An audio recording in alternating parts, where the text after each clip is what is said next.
Business করব, চাকরি করব না। আমরা মানুষের চাকরি দেব। চাকরির বাজারটা খুব বড় হয়ে গেছে। আর চাকরি বলতে আপনি একজনের দাস হচ্ছে, আপনার ছোট একটা দোকানের মালিক হওয়া, এটা খুব বেটার। আমরা ব্যবসার মাধ্যমে ভালো একটা কিছু করব এবং আমরা ইনশাল্লাহ ঢাকা শহরে আস্তে আল্লাহ যদি সফলতা দেয়, আমরা ভালো একটা কিছু করবো এবং আমাদের কাজের মাধ্যমে আমরা মানুষকে সেবাও দিব এবং ভালো খাবারও দিব। একদিন তো সফলতা পাওয়া যায় না, সফলতার কোনো শর্টকাট পথ নেই। আপনি সফল হবেন মানে আপনার খুব পরিশ্রম করতে হবে। যে আমি ইউনিভার্সিটি ফার্স্ট ইয়ারে পড়ছি, তো আমার ফ্রেন্ড অনেকদিন যাবত আমাকে বলছে যে রেদওয়ান, সবাই তো অনেক কিছু করে, তো আমরা কি কিছু করতে পারি কিনা স্টুডেন্ট লাইফ থেকে। তো তখন আমার ফ্রেন্ডদের সাথে আমরা কমিউনিকেট করলাম, করার পরে সিদ্ধান্তে আসলাম যে না, আমরা একটা কিছু দিতে পারি।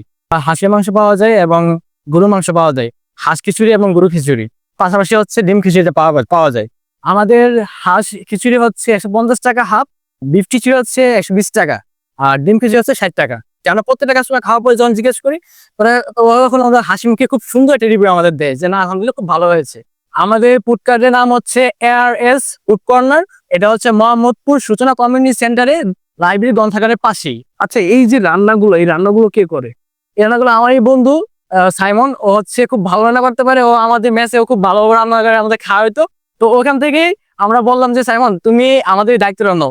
আলহামদুলিল্লাহ ও দায়িত্ব ওর খুব ভালোভাবে নিতে পারছে এবং মানুষকে খুব ভালো একটা খাবার প্রোভাইড করতে পারতেছে। আর আমার বন্ধু যেহেতু, আমরা তো ভাবলাম যে আমরা এটা করতে পারি, তো এই দ্যাটস ওয়াই আমরা এখানে আগাচ্ছি।